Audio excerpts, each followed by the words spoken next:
Hello there, friends and foes. What's going on? Nice to be here with my good friend, the great DJ Zullo. If you don't know, DJ stands for Detail Junkie. Defender of Julius. How's that working out for you? Pretty good right now. It's a good time to be a defender of Julius. The doctor of jump shots himself. Honored to be here with you. We are here for another edition of X's and O's, where we get into, I don't know, the technical, the nitty-gritty, the strategy behind what the New York Knickerbockers are up to. We're coming here after a phenomenal win over the Los Angeles Lakers, who, since that win, have just been crying about the schedule and their heavy road and the one game at home. I don't know if you got a chance to catch all the post-game comments, DJ, but it was a lot of whining. Yes, I did pick up on that. Yeah. After, let's not talk about how the Knicks had to play two games against two best teams in the East because of the in-season tournament. These guys are fetching, as we like to say. But it was a great, great win. It was one of, I think, the best wins of the season. Maybe, if not the best win of the season. Just a really solid performance. Got the defense back in order. Great performances from your stars, from your best role players. I don't know. Any thoughts before we dive into some questions from our friends? Any thoughts on the game, on where the Knicks stand, on what's going down?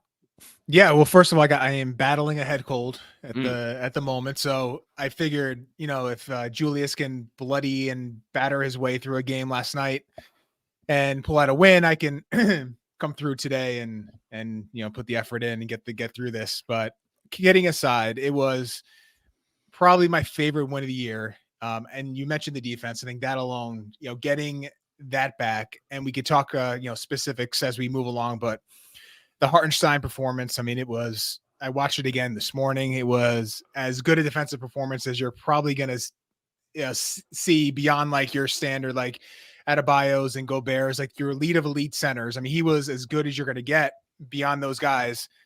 Just a phenomenal performance, and just a continuing last couple of years, whenever you think this team is going to, falter or maybe not have it in them to pull a game out, they just continue to fight their way through. And I know that is not your X's and O's analysis, but I feel like that has to be acknowledged. The fight, the effort, starts with the coach. It starts with, your best players. You posted about Julius being a warrior, and I know he gets flack from a lot of people, me included, about some defensive lapses and effort issues, but you can't say enough about, what he does at his size and the minutes load that he puts out there, and the what this team asks of him on the offensive end. And of course, Jalen and all the ancillary pieces. So just a fun game to watch. And just, as you said, happy that the defense is back, showing that they could be a competent group. And the offense is, I think, really good. And we have a really good ball club, and we can, as we move along, talk more about that. Yeah, and I'm not sure. I wanted to address this, just to get us started on the X's and O's front, because I don't know if we'll get a question about it. And if we do, we can talk more about it. But I did want to note a couple of things as I watched the film back today. And for those waiting, I am hoping to get a Knicks film thread out. It might be tomorrow. Just a busy day today, but I'm working on it. And I did rewatch the game today when I had the chance. One thing that jumped out to me immediately was the Knicks got very conservative in coverage again. It was pretty much dropped the whole way. And I think that was a really smart adjustment to play your centers and drop, iHeart and drop. You change the defensive personnel. You don't have Mitch on the back line, number one. You swap out Grimes for DDV, number two. It's just asking a lot of everybody behind, and that's Jalen and Julius, really, to and RJ, to make up for an aggressive scheme where iHeart's jumping out on the ball handler. And I think it was also personnel based. And I think there's what to talk about in terms of like how comfortable the Knicks are against the offense like LA, meaning the Lakers, which is, I would say, pretty vanilla, pretty standard pick and roll attacks, some post up, some ISOs. There's a comfort there. And just going back to that drop scheme, being conservative, letting iHeart protect the rim, not relying as much on your back end rotations, just keeping it simple for again, a downgrade of personnel on the defensive end, especially in the starting lineup, I thought was a really smart adjustment. I think Tibbs kind of said to himself, let's just go back to basics. Let's go back to the standard scheme. Let's let's make sure we're cleaning up what we need to do before we start expanding out. And I've been very praiseworthy of Tibbs and the Knicks for experimenting a bit in more aggressive coverages. I think that'll come in handy down the line against certain teams when they want to go to it. They can mix it up. Having that experience will be valuable. But I just thought for the way the defense was playing, to kind of rein it all in and say, let's go back to the basic shell scheme that we run well, that we know we can run well. I thought that was a really, really smart adjustment. Yeah, it's a good point. And I think there's, you hit on a couple of things. I just want to echo them. I think you are comfortable playing that scheme against the Lakers. You're not really, it's just not a team that's going to strike fear in you other than, D'Angelo Russell is maybe your one guy that you're worried about. But RJ, I thought, did a really good job of just getting over screens and rear contesting. I thought his defense overall was really strong. So I think there's trust there. And then listen, the one worry I've had with Hartenstein, and maybe it's unfair, but it's just something I'm just at least wary about is, are you going to extend him too far in terms of the minutes and considering the effort level he plays with? So if you are going to back down on some of what he is going to be asked to do, I think that's going to preserve him a little bit because they are really thin right now at the center spot. I mean, I think that is something that, it was a good road trip, but I think we have to look at the center rotation and be worried about where it is right now. To be quite frank, I don't think right now Sims is, maybe you can consider him against your standard backup rotation and he can be okay in that role. I don't necessarily think they brought in Taj to play. I think he is an emergency guy, at this point. So we have to worry about that. And if part of that is going to be asking less of Hartenstein in terms of what he is going to do in the pick and roll coverage, I think that's a smart move. Lakers are obviously a team that you can maybe get away with that a little more versus a team with a more dynamic ball handler where you're going to have to play more at the level. But Tibbs is, he's, as you mentioned, he's been more aggressive in coverages. He is continuing to be more, adept at adjusting things. And that was one of them. And, even though it's going back to what he may be most comfortable with, it's an adjustment nonetheless. And one that obviously was, worked really well for them. Absolutely. Yeah. You saw Austin Reeves got a couple, when you play in drop coverage, the risk is you get those threes off of the initial screen. You saw Austin Reeves get a look. He made at least one. I know he got a floater against the drop. I think he missed a couple also. That was quickly, really. And that was early on. I think it was almost in quickly got hit a couple times in a row there. He got stuck there a couple of times. And that was that's the issue. And he's usually pretty good at, getting over the top of those and getting a good contest. So I don't necessarily, but it was something that jumped out. You walked into a floater and then he had a pull up three and pretty close. A pretty close sequence there. So that's something you're going to give up. That's something you're going to give up. And I just thought I really was pleased with the way they kind of kept it simple against a team that I think you can afford to do so. It's obviously a paint heavy team. It's not a very good shooting team. So there were reasons to do it personnel wise, but I also think it was an intentional adjustment in terms of where the New York Knicks defense was. I think it really worked out well. All right, well, let's get to some questions. I know we got a few out there. We thank everybody for being here, just watching, both live and who will watch later. Also, thank anyone who submitted questions. We're excited to get to it, so let's get going. All right, Daniel. What's up, Daniel? The non-Hartenstein minutes seem very problematic in the wake of Robinson's injury. GJ just talked about that. Could the Knicks benefit from going full offense and playing Randall at the 5 when Hartenstein is off the floor? Obi Toppin's not walking through that door. What do you think? Listen, what do you think, DJ?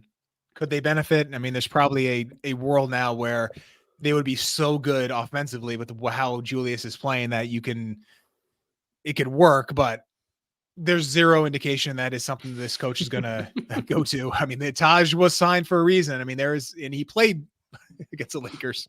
He played in that basketball game. Apparently was limping around after the game, so that's not a good sign. I don't know how many minutes he ended up playing. He's 56 years old. I know.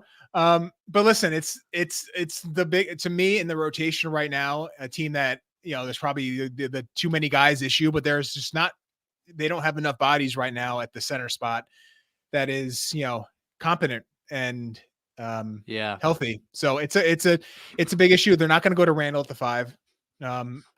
If they do, listen, he has been terrible playing, you put him in, you've talked about this plenty of times. I mean, you put Julius in a drop and it is an absolute, like, you're gifting easy short mid-range shots. It's not going to work. You hope you make enough off that on the offensive end to balance it, but it doesn't seem like that is in the cards right now. So you have to hope, at least for me, you start Hartenstein.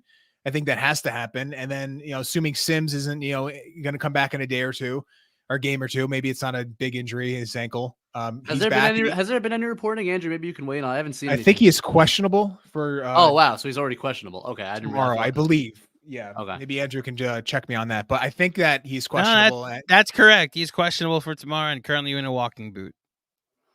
All right. Well, I guess they are conservative with these walking boots. I always hear that. I'm like, all right, he's not playing tomorrow if he's in a walking boot today. But I think you can get 10 to 15 minutes out of Sims in a backup role, and it can work. I just think right now against NBA starters, it's just not.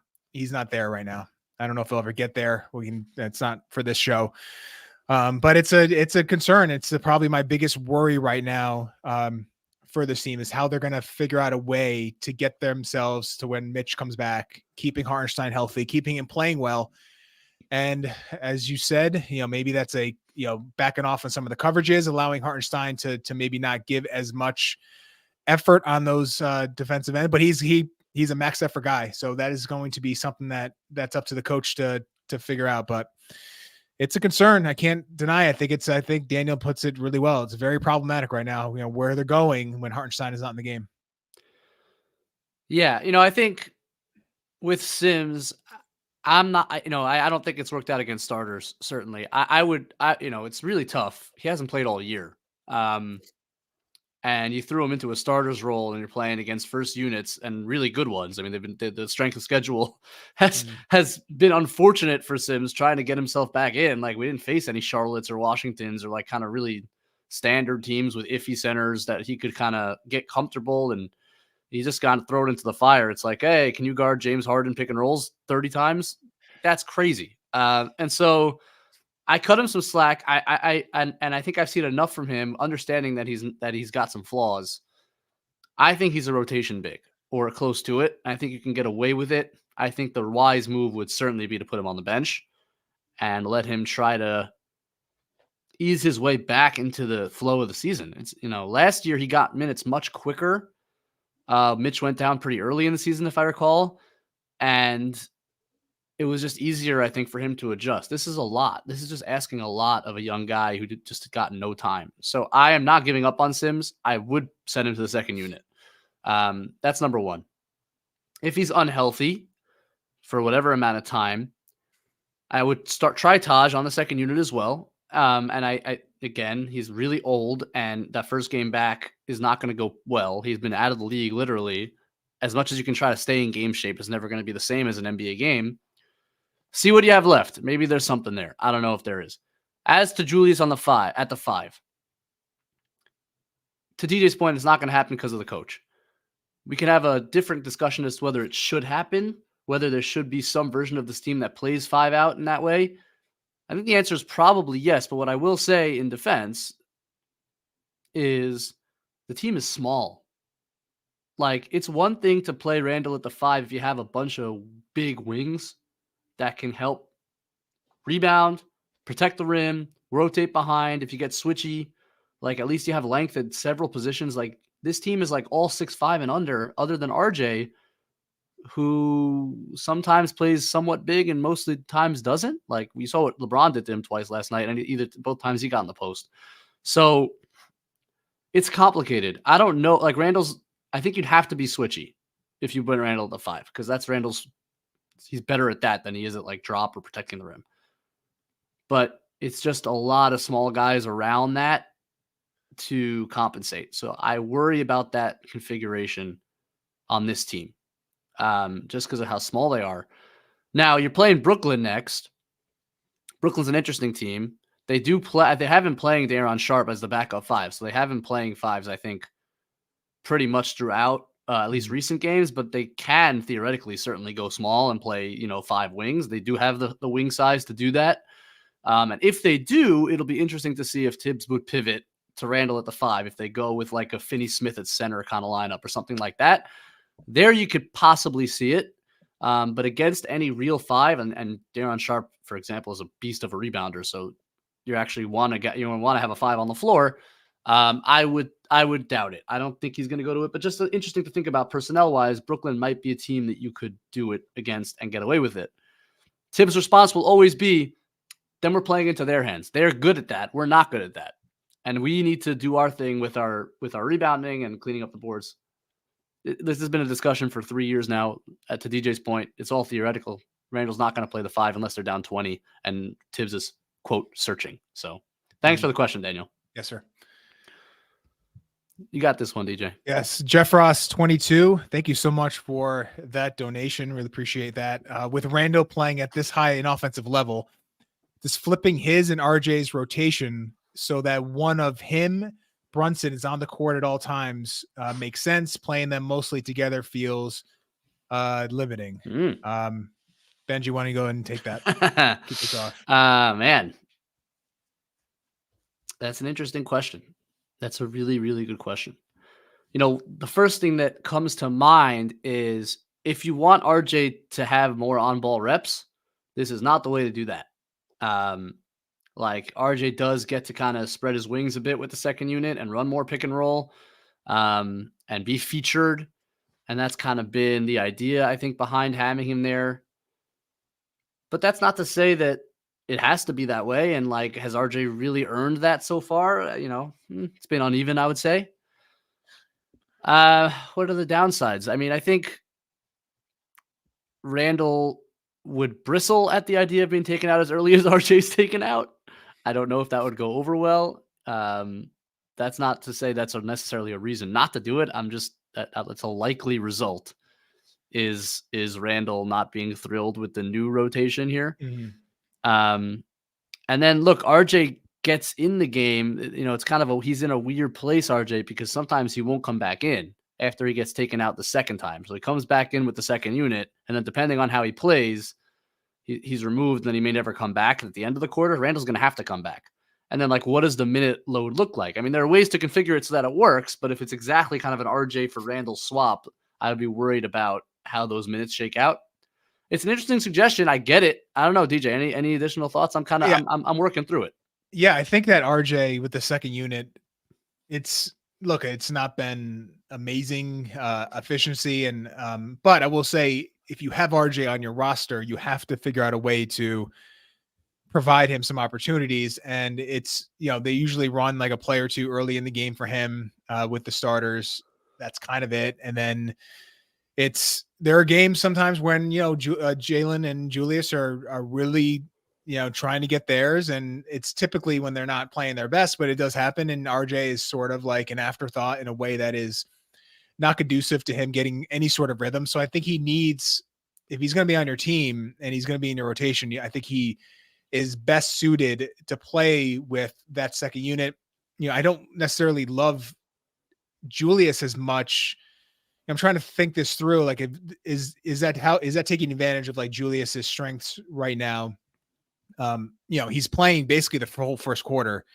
And I don't know if I love him coming back in with just the bench unit because I kind of like how they have their own certain identity that is disrupted. If you put in, Julius is now put into that, mix, you're playing completely different. It's just a different outlook, and he is obviously going to be the fulcrum, and that's going to slow down kind of what they do. The identity is going to be changed. So that too is like part, what I would be wary about. And I just think, you need it. I think RJ gets, when he gets going, it's usually more times than not with that second unit, with Quickly. I think they play off each other well. I think that makes the most sense right now. Sort of keeping things where it is. Yeah, and our good friend XJ, who's the man, is someone who is very adamant about this idea that Julius with the bench, and they did it last night because they were theoretically matching Julius's minutes to LeBron. Although when LeBron went out a couple times, Julius did not go out, so it just ended up being 43 minutes of Julius. But that was the theoretical idea. He definitely never sat when LeBron was in. That was the idea. So you had a couple of times where Julius played with the bench, and it definitely look for 3 years now. The bench has come in and changed the pace, and that has been so effective for this team. Which the first unit with Randall is deliberate and slow and physical, and that's kind of the identity. And then it quickly comes in, and boom, it used to be Rose, and now it's Josh Hart, and like the pace just picks up immediately, and they run away with games that way often. So. That's a great point, and one I should have thought of right away is that Randall with the second unit disrupts that flow in a big way. All of a sudden, Quickly's not running as free because he's trying to enter the ball to the post. It's just a very different vibe when Randall's in the game, and I don't think that would be wise to change the second unit's identity to that extent. That's a great point. And the last thing I'll say on it, I think it's also intentional to have when Julius is out, so that's your only natural quote-unquote 4, is you have Hart and RJ out there, who are the closest wings you have to 4s. And it's, again, keeping some size in the game. Obviously, this is a big focus for Tibbs, but I think to some extent, rightfully so. Like those lineups do skew very small. And when you have Hart and RJ in there, at least you're starting to get some collective size on the floor. So maybe another factor that is considered. Chris Carter. Thank you for the contribution, Chris. Look at us, DJ. We're getting contributions now. Liftoff. X's and O's. Chris Carter, thank you, sir, for the contribution. It means a lot. How does Dr. Jumpshot reconcile? Yes, catching on. How does Dr. Jumpshot reconcile RJ's free throw percentage with his underwhelming field goal percentage? This is a terrific question. DJ, Dr. Jumpshot, hit it. What do you got? Yeah, well, I think Andrew posted today regarding RJ's free throw percentage being in the mid to upper 80s, and I just tweeted basically saying RJ just stay the course, because I think the changes that he made, and Prez over at the Strickland was way on top of this during the offseason. It's more of a one motion, cleaner release. I think it looks much better from the free throw line. I think that obviously you don't go from 74% to add on 10 to 15% of a percentage without this being real at this point. The sample size, it feels large enough to say this is a real jump he's made in the free throw department. So the question is, like, why is he not carrying that over? So let's say the 3-point line, which he was obviously before the migraine, has really cratered since. It's going to be like BCE.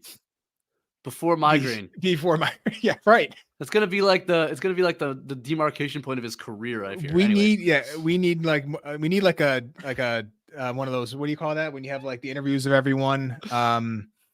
Big article. It's like a feature, like a big I'm thinking I can't think of the word, but a big feature on like what actually like went down. What was his ailment? The whole like being in gyms with loud music and bright lights and that whole. I mean. Listen, I don't know what went on there, but the fact is his shooting from 3 has gone way down. And, I don't have like a clean answer for this other than to say that is going to, you have guys running at you. Your feet maybe are not going to be you're not going to be quite as set. So maybe if you are, instituting a new mechanical release, in a game action flowing, running to a spot in transition, off some movement, that is going to be a tougher way to sort of like align yourself and kind of carry those mechanics over, where obviously it's going to be much easier at the free throw line. So I think the free throw percentage, and I know there are some studies on like, whether or not that is your true indication of like how good a shooter you are.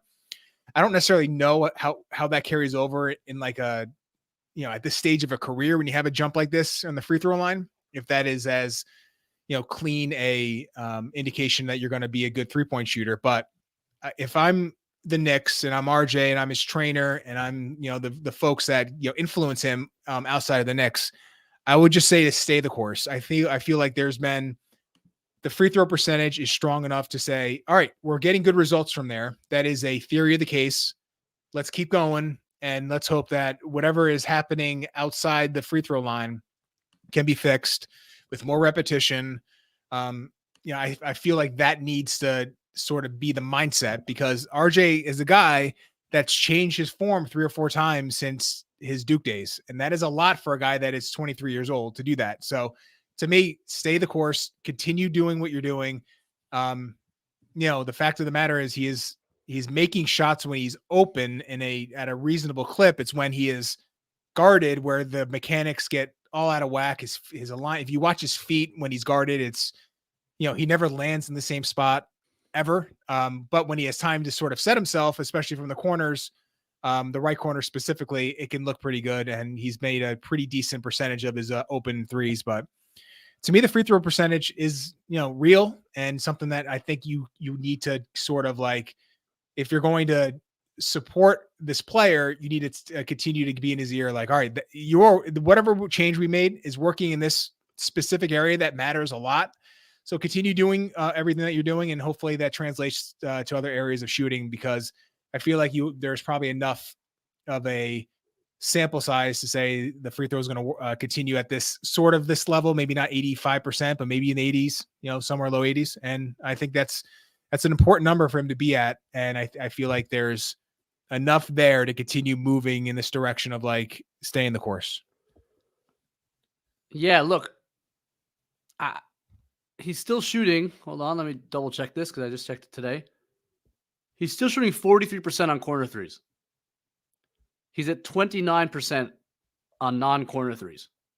That gives you 30. And the problem is that if you look at kind of the breakdown of what shots he's actually taking, he's taking 18% of his shots are non-corner threes and 12% are corner threes.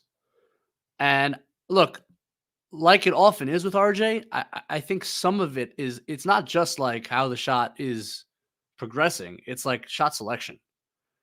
And there have been too many of late in the last week. I can think of several shots, including a couple of off the dribble ones, where it's like, that's just not, it's not there.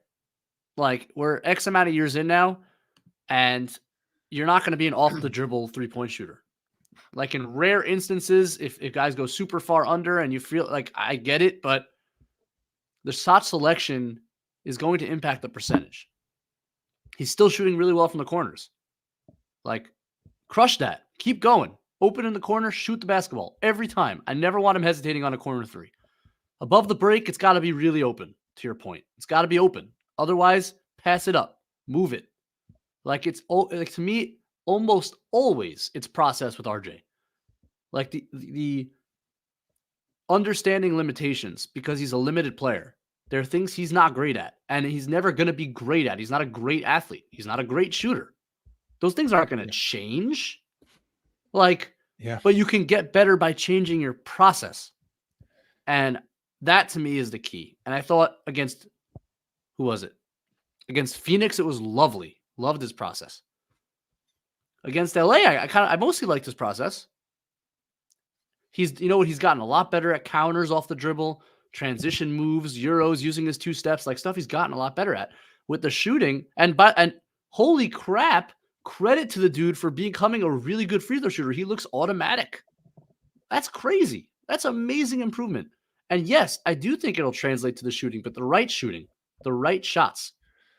Like, that's to me the biggest thing. It always is the biggest thing with RJ. Let me ask you a technical question, because what I see, the change, other than I do think he's changed the motion a bit, it's much more left side dominant, right? Yeah, no, really, right off his left shoulder. Yeah, he used to kind of bring it towards the middle of his body, and now from the free throw line and from the three, it's like it keeps the ball on the left side. I think that's really interesting, but it seems to be working, certainly from the foul line. Yeah. So you really see it in the right corner when you have that camera angle. The ball it's very dramatic, the placement. Yeah, and I feel like there's like an alignment issue, thing that they're trying to even out and make it cleaner. And I feel like generally when his feet are set and he's open, I mean, that's why the corner shooting has been there, and that's why the free throw percentage is there. But I mean, you mentioned like the off the dribble stuff. I mean, it's not even just the 3-point shooting.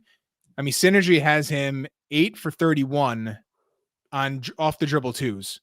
So those are, I mean, listen, a lot of those are late in the clock, and he's got to sort of make something out of nothing. And it usually results in like a really, poor step back from like 20 feet. But that would concern me a little, I mean, it concerns me a lot. And those are the shots where you just, you take away the ones where he sort of like has to shoot it based on a short clock, and and you take those shots away from your shot die. I mean, this is sort of like the RJ experience where it's not the shots he's taking as, it's like the shots that he's passing up and the ones, taking the inefficient shots off the table, which seemed to be something he was trending in being a much more adept at doing, but it's been hit or miss of late. It's the problem. It's like I look back at like, all right, what was he in college? And these are the same issues.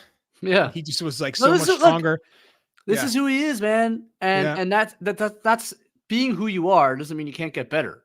It's just how you get better. And like it's decision making and it's understanding who you are. And I think it's hard for a young guy to kind of accept some things about yourself and then find other ways to be effective.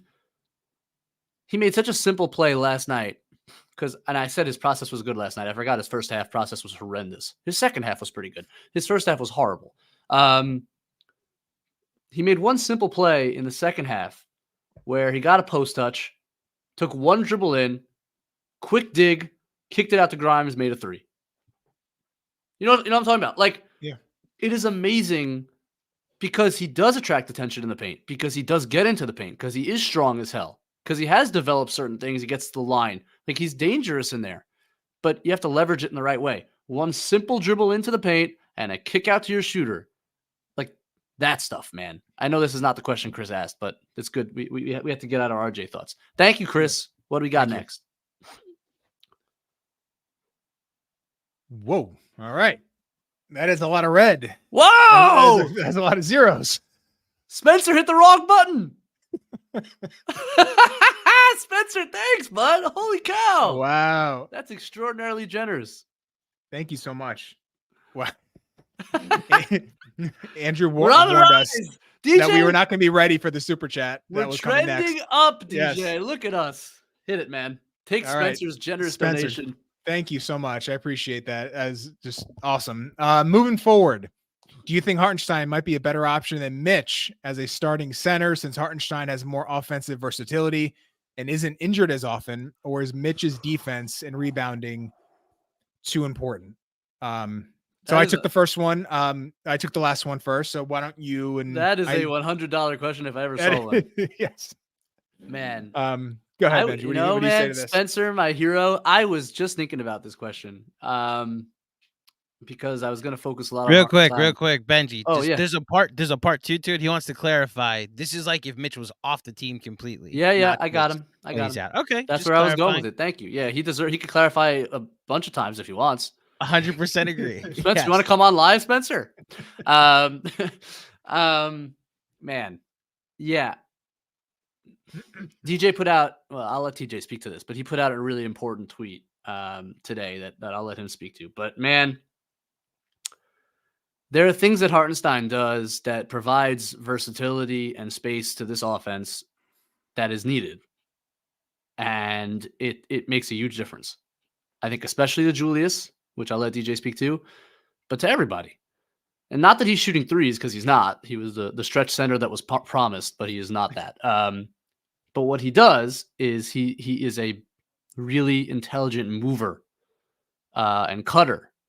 And he's at the high post, and he's in the corners, and he's cutting in from the corners, and he's screening again, and he's pin in screening, and he just does a lot of stuff while he's out there. Whereas Mitch, there are reasons for this.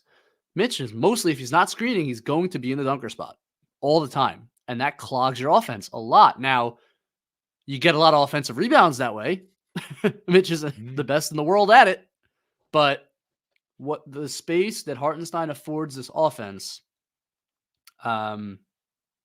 should not be discounted. Now, Hartenstein's a free agent after this year. Mitch is not. So what that means and how they go about if they wanted to make that move, it's not so simple from a contractual standpoint. Now, before I get carried away from our Hartenstein game, Hartenstein is not perfect. Hartenstein, Mitch is just a more athletic player. And I think, although I would say Hartenstein's a comparable rim protector when it comes to just protecting the rim, if not better than Mitch, because the percentage against Hartenstein is year after year very, very bad. Like, he's a really good standstill jumping rim protector. Mitch's deterrence, just being the force that he is around the floor on defense, I think is on another level. And there's a reason we were talking about him in all defensive conversations this season. I don't think Hartenstein's that. I wonder if Hartenstein gets exposed. The more minutes he plays, the more you put him out there, the more he gets scouted, as opposed to being more of an energy bench guy that he is now. But I'm not ready to go there yet. I want to see more. We're going to have the opportunity to see more, right? This is going to be, I think he's going to get into the starting lineup. And I think we're going to see more of Hartenstein and what he can do. I do believe that the Knicks are looking at this and thinking about this, and what Hartenstein affords you on the offensive end that Mitch does not is a thing. It is real and it matters. I'll let DJ speak to it a little more. Yeah. Basically, I mean, the tweet was some of the important Randall efficiency numbers, effective field goal, rim percentage, field goal percentage, and rim frequency. They're all higher in a significant manner when he's playing with Hartenstein versus Mitch. And to me, the reason why this sort of like popped into my head to sort of look into was that this is a different Julius this year. And we've talked about sort of the shots he's taking this year compared to last year. It is a vastly different player. He's not taking 8 threes a game. And it's his 3-point percentage. If I had to guess, is probably trending on the, down over the past few weeks, at least in the attempts department. That means you're going to have a tougher spacing concern with Mitch on the floor if this is the Julius that he's going to be playing with. And that is just, I felt like when, the amount of threes Julius was taking last year, it's sort of like, even though the spacing wasn't great and, you wanted Julius a bit more downhill and having a little more opportunity to get to the rim, I felt like he had become such a volume shooter and a decent percentage guy that it was like a strong enough trade-off to where like this made sense to go forward with. But if he's going to be a guy that is going to just attack the paint in a way that he is not, since he has become a Knick, and in a way that is at times violent and just overly physical and skillful with the passing and all that. And you see is such a draw in terms of like how the defense treats him when he gets in there.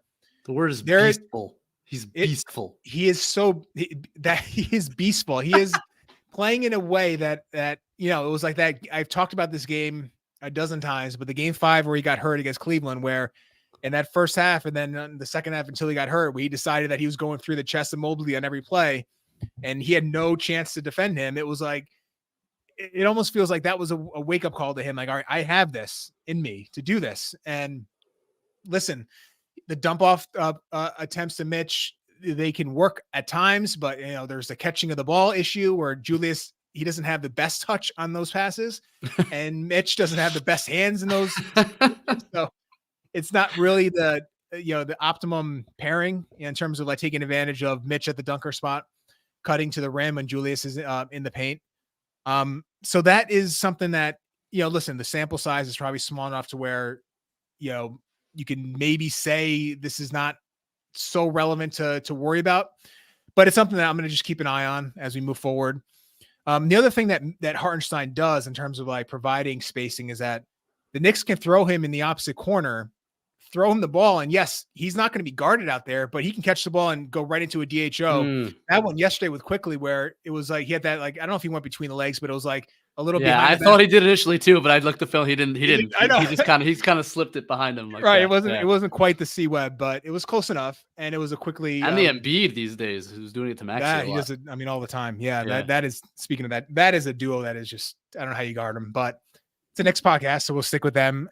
Listen, that was a really cool play, and something where Mitch, he doesn't have that dexterity, passing ability to do that. No.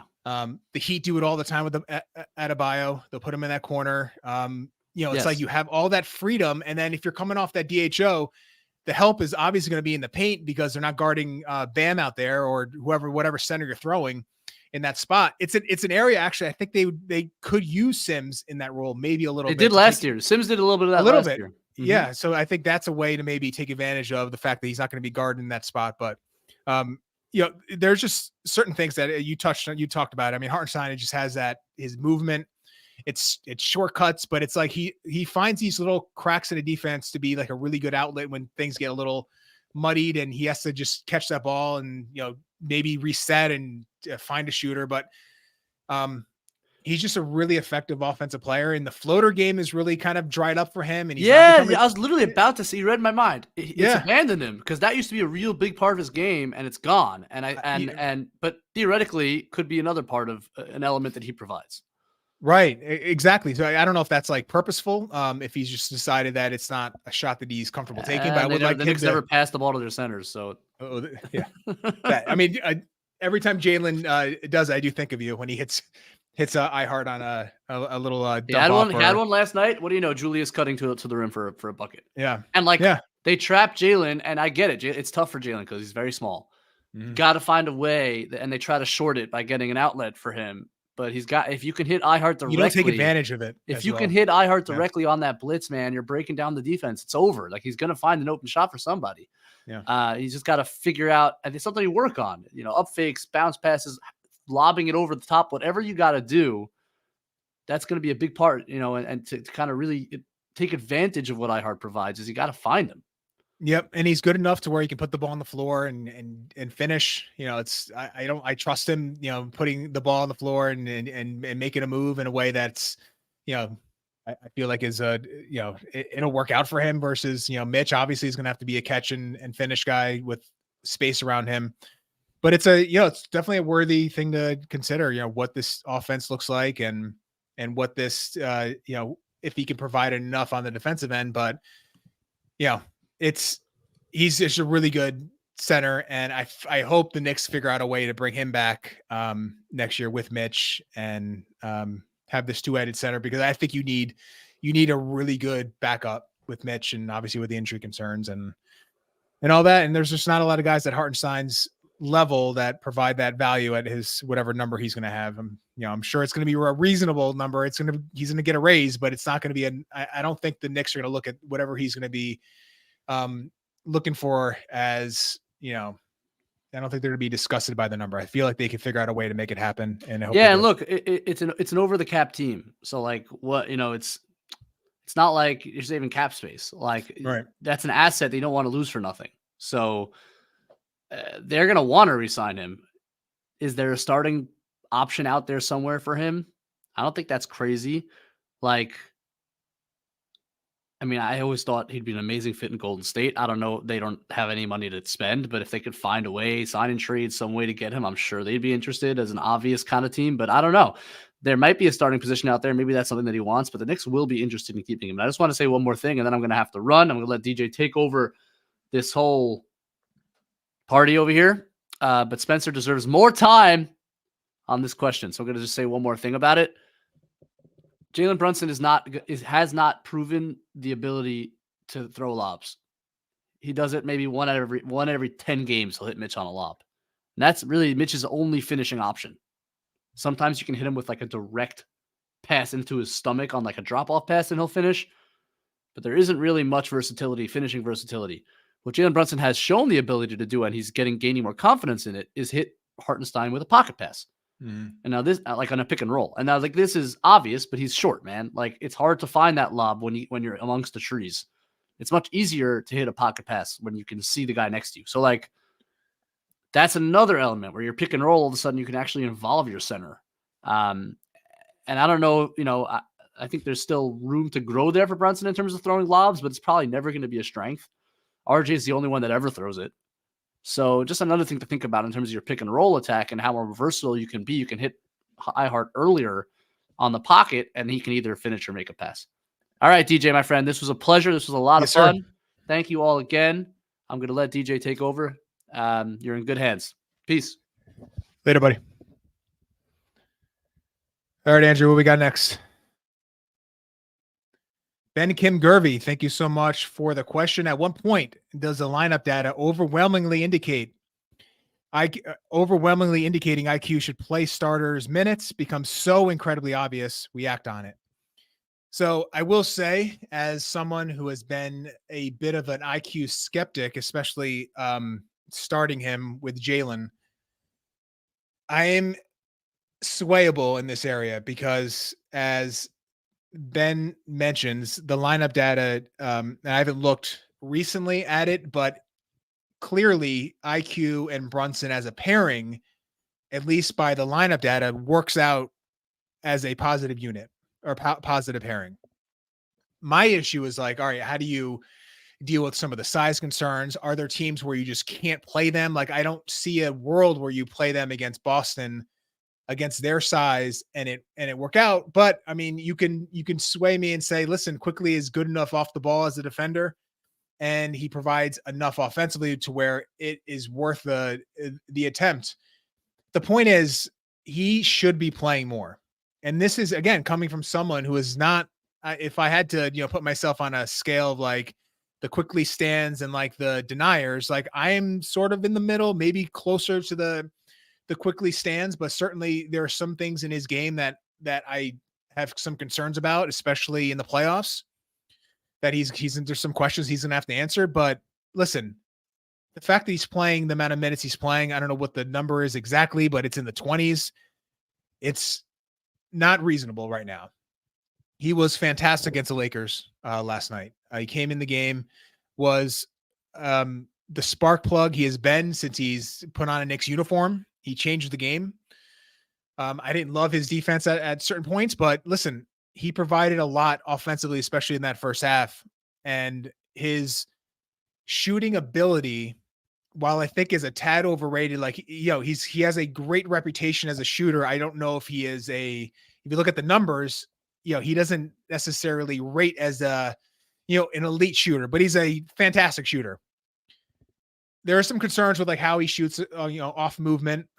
He's really poor going to his left. He's really good going to his right, but that limits sort of like some, ways to generate some offense for him. And then if you're playing with Jalen, how many pick and rolls is he going to be operating in? Because when you play a drop against Quickly and he can get a, sort of an advantage initially in that pick and roll defender is not getting over that screen, is giving him a little bit of a space he could walk into a three, and he's very adept at that. So I don't know how many of those attempts he's going to get playing with Jalen, playing with Julius. But I will say he needs to play more. And I think that the minutes this was a concern coming into the year, and it's borne out in terms of, too many mouths to feed. But listen, he has definitely gotten the shaft in terms of guys that are coming in from, last year that have performed at the level. I mean, we know Grimes has not played as much, but to me, that is more performance-based. Quickly has performed really well as he's basically performed his last few years. Maybe not quite the defender as he was last year during his 6th man of the year run, but he's been really good, and he needs to play more. And Ben is right. The lineup data suggests that he should be playing more. And I don't know if there's going to be an increase. I hope there is. It does beg the question, like, who is he taking minutes from? RJ's probably a guy that you can consider if the performance continues to be uneven. But listen, the Knicks are going to have to, there is a threshold where you are going to get too small. And, you take away RJ, who is, your one wing-sized, wing in terms of like being 6'6" with a 6'10" wingspan and, having the body type that he has. He is a physical wing. That he is the only one they have. Josh Hart plays that role at times, but he's 6'4", and that's a problem. So you take you put in Quickly into this starting lineup, you are very small. And we know Tibbs is going to, one of his, things that he is going to always try to have is size on the floor, and he has a team that is not big. And other than the centers, especially when Mitch is healthy, they're obviously like extremely long and agile at that spot. But beyond that, they are a relatively small team. So I think that plays into this a little bit, because I think playing smaller is against sort of the ethos of what the head coach wants. But I don't think that's an excuse necessarily to not play him more. I think he needs to play, if you think starters minutes is hitting that 30-minute threshold, I think that's completely reasonable. But you run into a math problem at that point in terms of like who you're taking from. And that's the concern. But then it's, the lineup data is what it is. And and I know Tibbs has said it's been reported. I think Fred Katz talked about that. Tibbs looks at the lineup data and he really focuses on that. That is something that he will make decisions based on that.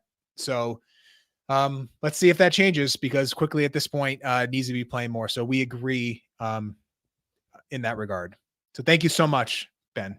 Andrew. Hey, so I'm just going to jump in because Yes. I know you're under the weather, and I'm just going to read a thing while you want to get water or you want to get some tea. Let me have a sip of tea. Yes. Yeah, why not? Just jumping on real quick. I'm obviously not one of the experts or part of that part of the show right now. But for those of you that are wondering what lineup data he is referring to, if you look on the screen, this is good old Cleaning the Glass. This is a website a lot of us refer to when we're talking about lineup data.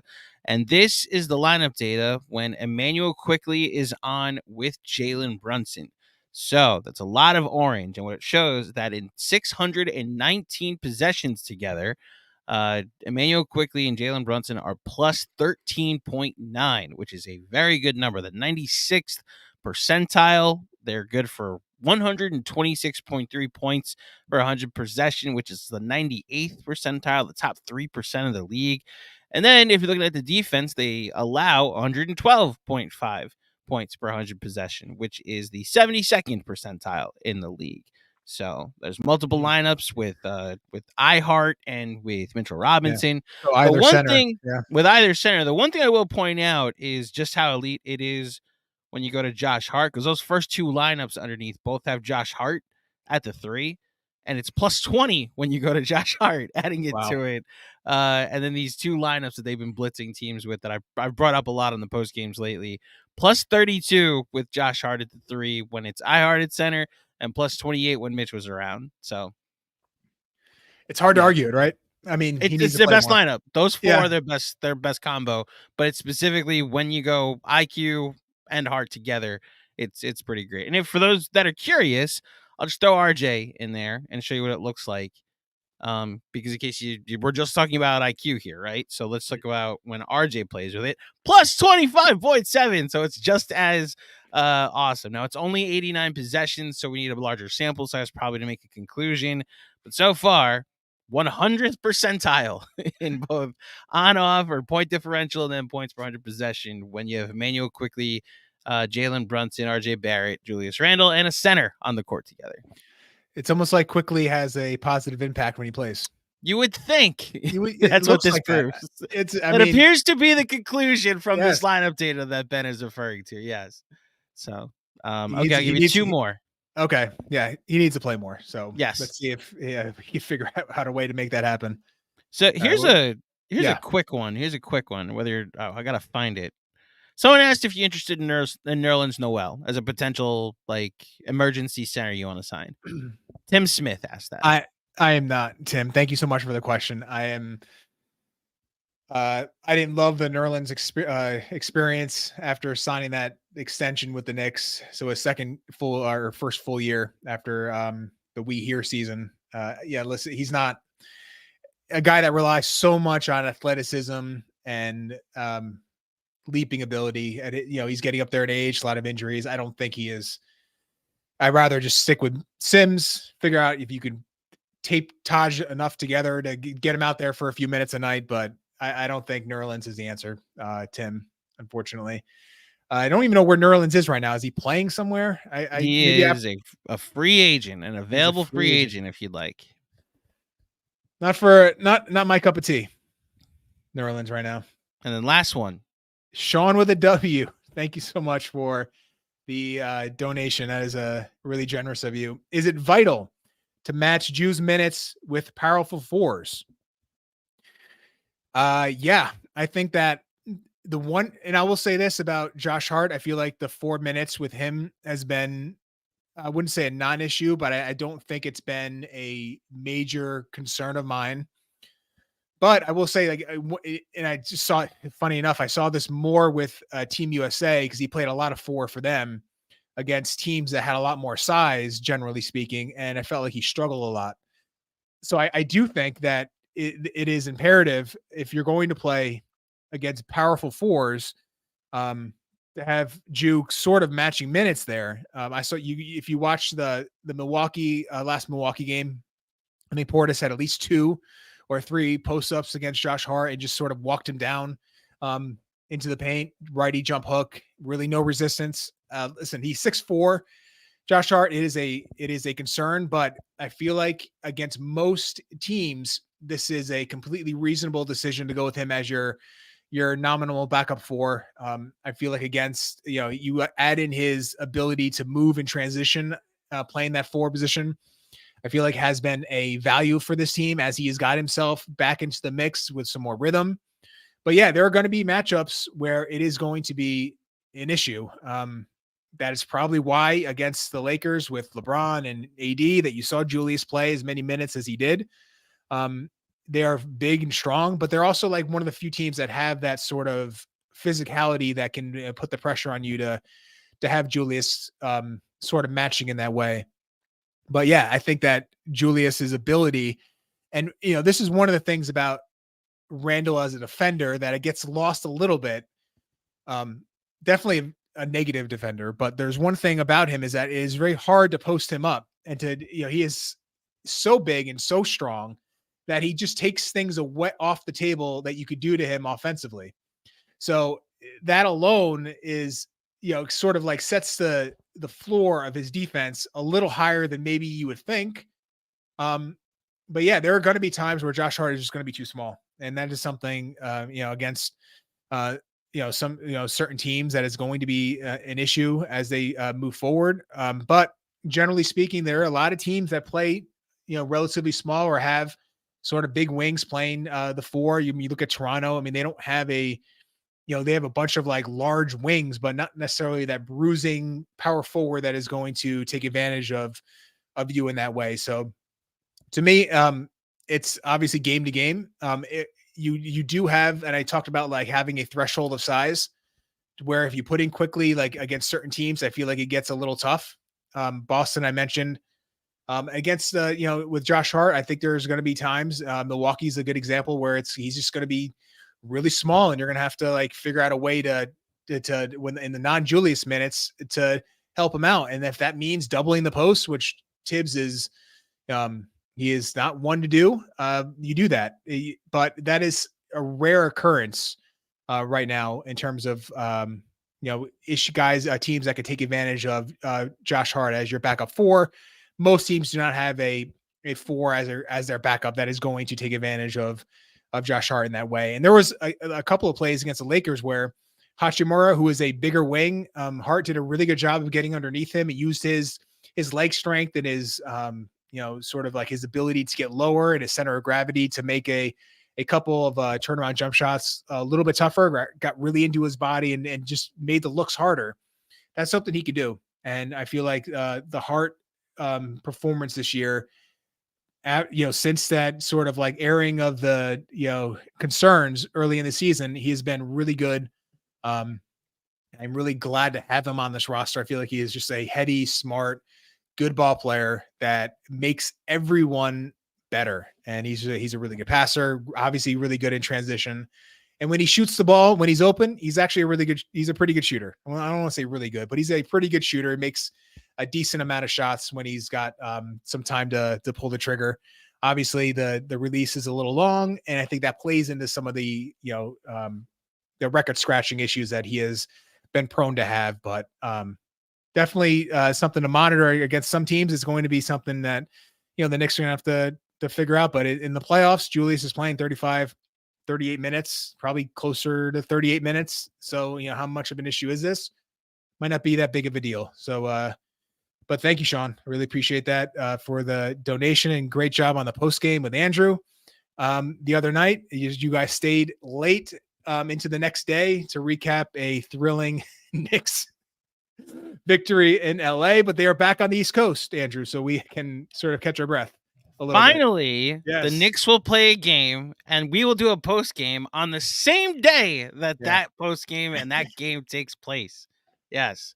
Good for you. Because you have been pulling the late hours. So we definitely appreciate you doing this because it's a lot, but you love it and you've been just fantastic doing it. So And shout out to everybody that stayed up late with us. That was Yeah. it's even better when it's not just me doing it and you have, a couple hundred of your closest friends staying up late. So thank you to everybody that stayed up late, specifically Yeah. with me and Sean after the Laker game. Yeah. Especially the best part was our last super chat was from CP, the franchise, and Mhm. he threw in a football question. And if Sean didn't have the wherewithal to be like, we should stop, we probably would still be talking about whether Eli Manning is a Hall of Famer or not. But thank you, Ooh, everybody. I like that topic. Maybe for the off season we can get There into you that. go, for the off season. There you go. Thank you so much for everyone for tuning in. Please like this video, subscribe to our channel. That really helps us get the word out and get boosted. And we're really trying to build a great thing here. And your likes, your sharing this, it really goes a long way. And if you're listening on the KFS podcast feed later, please leave a 5-star rating and review. That is just that goes a long way. So we really appreciate everyone for the questions, for the donations. It was it was really fun doing this, and thank you to Benjy. I know he had a run, but always great to kind of like break down this fun team with him as much as we do. And thank you, Andrew, for helping us out and being there with us and providing the stats and the ones and twos as you are so great at doing. And everyone else, have a great holiday if I don't talk to you. And if you celebrate everything, just enjoy it. Have some good family time and enjoy this Knicks team. It's a good team. It's a fun team. Enjoy it. Later, everyone.